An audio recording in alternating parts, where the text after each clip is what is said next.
Thank you for those that bought a record. Thank you for those that came to concert. Thank you for those who back in the lean days gave us a ride. Thank you for those who fed us when we were hungry, and there were many. Just each and every one of you, God bless you, and thank you so much. You don't know what you've done for us. You've done far more for us than we could ever do for you. So from Obi, Levi, Lawrence, and myself, God bless you, and thank you ever so much. What earthly explanation is for four men to be able to stand each other all these years? We can't get divorced. No, we just like each other. I guess we're fortunate. We're really blessed that.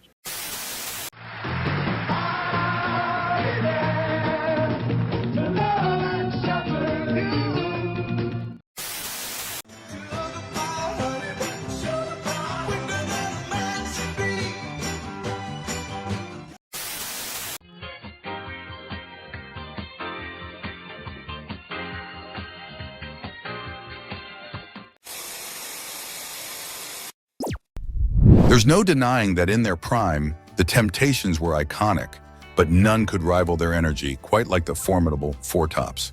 In fact, many argued that it's unfair to compare the two, as these four super talented men stood out and were often considered superior to the Temptations. And here's why. Unlike the Temptations, who were undoubtedly talented but often divided by ego, the Four Tops had a united vision and never allowed personal conflicts to come between them. They were passionate and determined, supporting one another through challenges, and their strong bond paid off in the end. Levi Stubbs, with his powerful, soulful vocals, was the line of the group. Lawrence Payton, with his smooth tenor vocals, also served as a vocal arranger, possessed a musical ear comparable to that of a seasoned music teacher. Ronaldo Obi Benson, with his baritone voice, brought life to the group with his extraordinary stage presence and mobility. Finally, Duke Fakir, with his refined tenor voice, had a keen eye for style and sharp dressing, giving the group a touch of pure class with their slick suits. This group was built on a foundation of brotherhood, friendship, and loyalty. Remarkably, they are one of the few popular groups that literally stayed together until death did them apart. One of the greatest things to ever happen to Levi Stubbs personally is to be friends with Obi, Duke, and Lawrence. On the 22nd of July, 2024, Duke Fakir, the last surviving original member of the group, passed away from heart failure, marking the end of an era. Duke amazed us with his showmanship, artistry, and class. The fact that he kept the Four Tops' remarkable legacy intact for 70 years demonstrates the kind of gentleman he was. How did he manage to do it? What was the secret behind this incredible longevity? This is the untold story of Duke Fakir.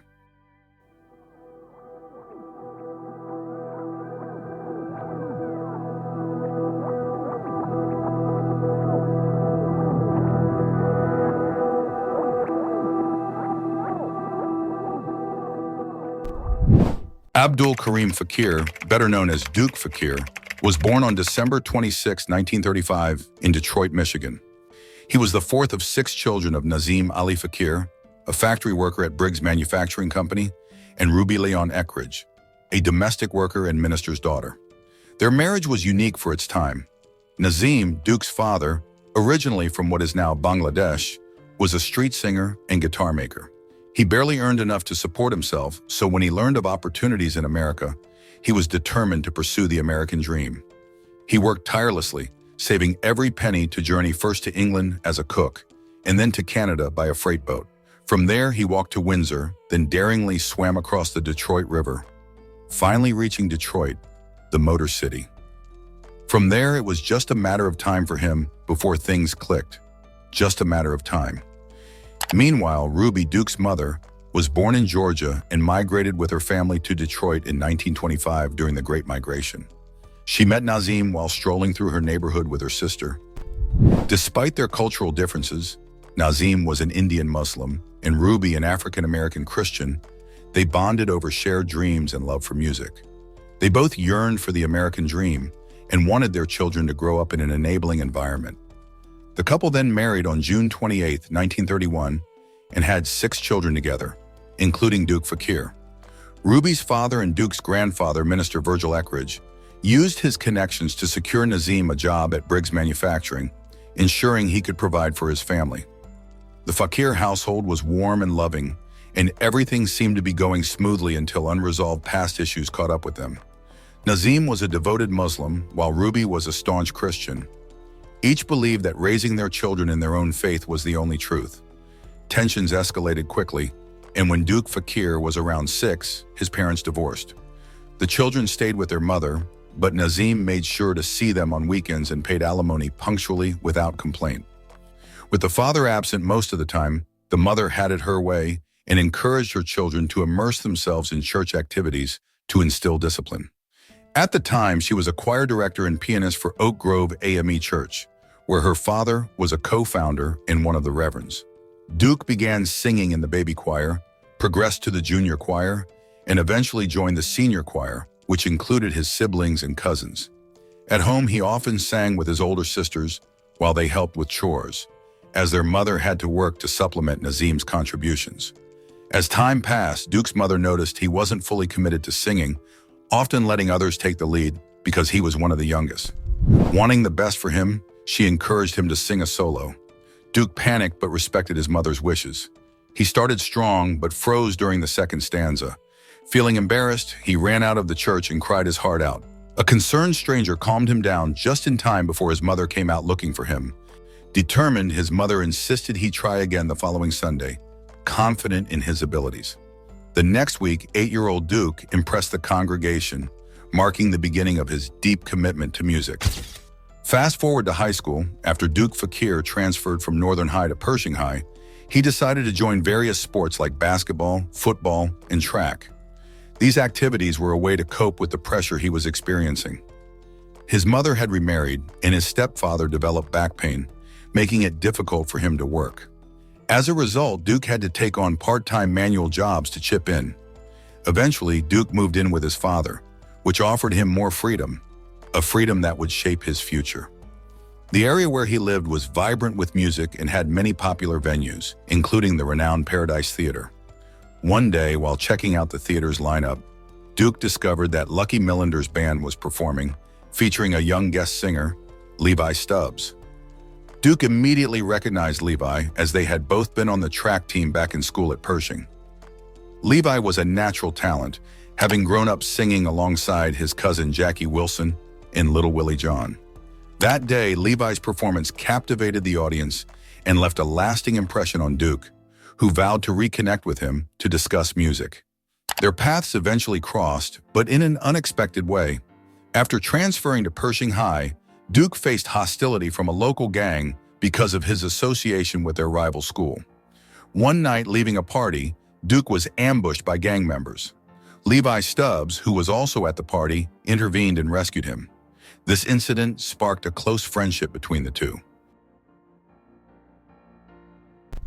Duke had sung in various groups for fun, but meeting Levi, whose passion was to become a soloist like Jackie Wilson, marked a turning point. One special night changed the course of their dreams forever. In 1954, after graduating from Pershing High School, Duke and Levi Stubbs were invited to sing at a classmate's graduation party. Instead of performing as a duo, they thought it would be better if they performed as a group and began their search for other members. Levi suggested his cousin, Lawrence Payton, who hailed from a musical family, and Lawrence recommended his friend, Ronaldo Obi Benson. The group was now complete. Long story short, their performance at the party was more than impressive. Their voices blended so well that the audience was enthralled, especially the ladies. From that moment, they knew they wanted to pursue music full-time. Duke even decided to forego a basketball scholarship at Central State University in Ohio. The day after the party, they started rigorous rehearsals, learning songs from various genres, aiming for success. They then named themselves the Four Aims and began performing at local clubs, diners, and juke joints, gaining experience and exposure. While on their hustle, they heard about an amateur talent show in Detroit, which they entered and won $25. After their victory, a man named Twas approached them, offering to be their agent and promising nightclub gigs. True to his word, he secured them a 3-night booking at Eddie's Lounge in Flint, Michigan, where they opened for a shake dancer named Tequila Wallace. The crowd loved their performance and even gave them a standing ovation. When was the first gig you did for the Four Tops? The first gig I did for the Four Tops, 1954 at Eddie's Lounge in Flint, Michigan. That's when we decided, because a couple of us had scholarships to go to college. That's when we decided that we were going to sing for a living. The Four Ames continued performing all over the country and even had the rare opportunity to share the stage with James Brown at the Royal Peacock in Atlanta. Soon after, they were approached by Arthur "Daddy" Braggs, who ran a summer resort called Idlewild on the Lake Michigan side. He booked them for the Idlewild Review for 2 months, where they performed alongside Della Reese and Brooke Benton for an interracial bourgeois audience from all points in Michigan. Those 2 months at Idlewild for them were like a dream. Lakes, cabins, buffets, after-hours bar crawls, and most of all, the Ziggy Johnson girls. It was an unforgettable experience. In early 1956, songwriter Billy Davis, who was now working with Chess Records, helped the group sign with the label. To avoid confusion with the Ames brothers, they were renamed the Four Tops. It was the Four Ames for about 2 years, from 1954 to 1956. Why did you change it? Well, because of the Ames brothers. Remember the Ames brothers? On April 4th, 1956, they recorded their first 2-side track, Could It Be You and Kiss Me Baby. Lawrence Payton took charge of the arrangements, with the Chess brothers trusting him to handle the production. Unfortunately, their debut single failed to sell, leading Chess to shelve several of their recordings, including Country Girl, Woke Up This Morning, and I Wish You Would. Undeterred, the Four Tops focused on performing in clubs to refine their stage presence. They also had an unsuccessful stint with Columbia Records, releasing singles like Lonely Summer and Ain't That Love. In 1961, Billy Eckstine hired them as his backing singers, offering $800 a week. Eckstine was instrumental in shaping their career. He sanded their edges, taught them how to walk on stage like stars and exit like kings. After each performance, Eckstine would sit them down and point out what they did well and where they needed to put in work. By 1962, when their contract with Billy Eckstine ended, the Four Tops had honed their skills and were ready for the big leagues. They were invited on The Tonight Show, where they impressed, catching the attention of Berry Gordy, who arranged an audition for them.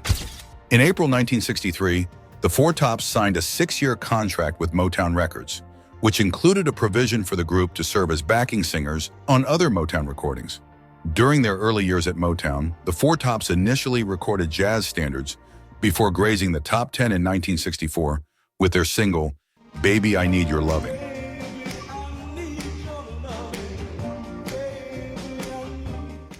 This track was a game changer for the group, launching them into stardom and even allowing Duke to buy his mama a house. My mama was really in a bad way. I just asked Barry for an advance. He said, well, how much you need? I said, well, about $10,000. He said, what is for? I said, I want to buy my mama a house. He said, well, here, take 20. In 1965, the Four Tops achieved their first #1 hit with I Can't Help Myself, Sugar Pie Honey Bunch. Over the next 2 years, they became the second most successful male vocal group on the Motown label, following the Temptations. In the UK, they were the top Motown act of their kind. The people in the UK have treated the Four Tops so graciously throughout the years. And they It's just appreciate amazing. the music so much. Oh, we here. really do. More than they do at the state. They continued to score chart toppers with hits like Something About You, Shake Me, Wake Me, When It's Over, and Loving You Is Sweeter Than Ever. However, in 1967, the departure of the songwriting team, Holland Dozier Holland from Motown, led to a decline in the Four Tops' success. They still managed to land top 20 hits, including a 1970 collaboration with the Supremes on River Deep, Mountain High. Their 1970 album, Still Waters Run Deep, provided a template for the kind of topical concept album Marvin Gaye perfected on his 1971 classic work, What's Going On? When Motown relocated from Detroit to Los Angeles in 1972, the Four Tops chose to stay behind and signed a new deal with ABC Dunhill Records, revitalizing their sound. Their debut single for the label, Keeper of the Castle, reached #10, and the romantic follow-up, Ain't No Woman Like the One I Got, climbed into the top 5. Though the late 1970s proved less successful for the group, a 1981 deal with Casablanca Records produced the #1 R&B hit, When She Was My Girl, which also reached #11 on the pop charts. In 1983, they re-signed with Motown just in time to appear on the TV special Motown 25, Yesterday, Today, Forever, where they performed a memorable medley battle against their male vocal group rivals, the Temptations. Their last top 40 hit, Indestructible, came in 1988, featured on an album of the same name released by Arista Records. One thing most people don't know is that in December of the same year, they were supposed to be on the Pan Am flight that tragically crashed over Lockerbie, Scotland, killing 270 people. They missed the flight due to oversleeping. Fast forward in June 1997, Lawrence Payton died of liver cancer after 44 years with the group. The remaining members initially toured as a trio before hiring Theo Peoples, a former Temptation, to join them the following year. Obie Benson passed away from lung cancer in 2005, and Levi Stubbs succumbed to cancer in 2008, leaving Duke as the only surviving original member. He vowed to continue the group's legacy and toured with the group up until a month before his passing. In 2009, Mr. Duke Fakir received a Grammy Lifetime Achievement Award. His memoir, I'll Be There, My Life with the Four Tops, written with Kathleen McGee Anderson, was published in 2022. He is survived by his wife of 50 years, Piper Gibson, as well as 5 sons, a daughter, and his sister Elena. With all said and done, this may be the end of an era, but the Four Tops will forever remain with us. They entertained us and showed us the spirit of brotherhood, passion, and class. For 70 years, Duke kept the Four Tops' remarkable legacy alive, a feat often only seen in movies. His brothers, who departed earlier, must surely be proud of him and likely gave him a standing ovation the day he ascended to join them. They came, they saw, and they conquered. Thank you for sharing your special gifts with us, gentlemen. Till we meet again. Ladies and gentlemen, the Four Tops.